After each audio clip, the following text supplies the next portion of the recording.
friends, we're day 28. One of the questions I get asked often is, how do I know I'm on the right track? How do I know I'm doing this stuff right? And I want to tell you that if you even made it to day 28 of the videos, you are doing just fine, okay? Panicketh not, like I like to say. I also know a lot of people think of themselves as woke, right? And I don't like that term because you're never quite woke. Nobody is ever fully woke. I don't believe we can be totally woke to all of the social justice issues globally that affect everybody. And so I just don't believe that, so I don't use the terminology. Wokeness is not what it's about. It's affecting change globally. That's what it's about. Everybody has just a little bit to do. I always talk about moving the needle 1%. If you can move the needle 1% in your life and move the needle 1% in your community and at your job, and other people, you're also in the middle of moving things 1%, other people around you are also working on moving the needle 1%, then imagine what all of us can do together. That's how you know about this, okay?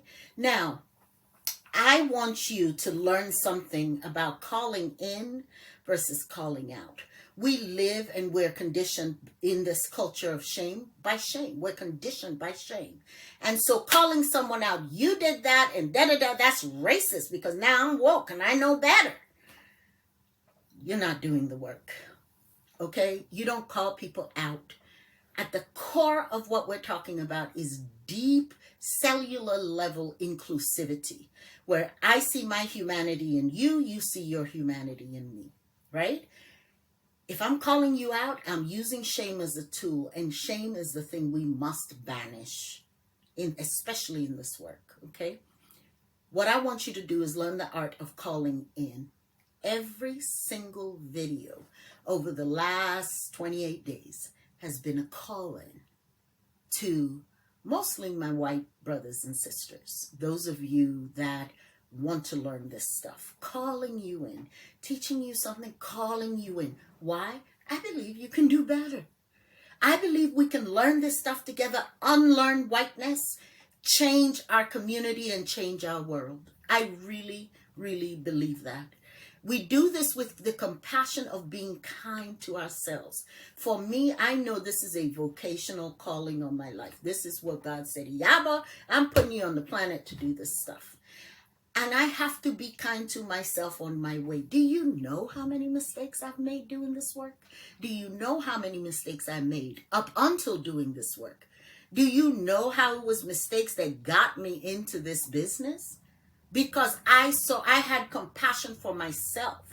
I knew my white mother was not a racist. I had seen evidence of that for over the years she lived in Africa and how she comported herself. And I came to this country is when I learned about race. And so I want you to have compassion for yourself. A lot of what's going on is how you've been socialized. And we have to figure out ways to undo that socialization. And it's person by person, day by day, moment by moment, okay? Don't be competitive about doing this work and be more woke than the person next to you. Speak about it from here, from your heart, not just here, and not from that competitive lens, okay? And I want you to practice this art of calling in, of drawing someone in and saying, you're part of me, and I know we can do this better together.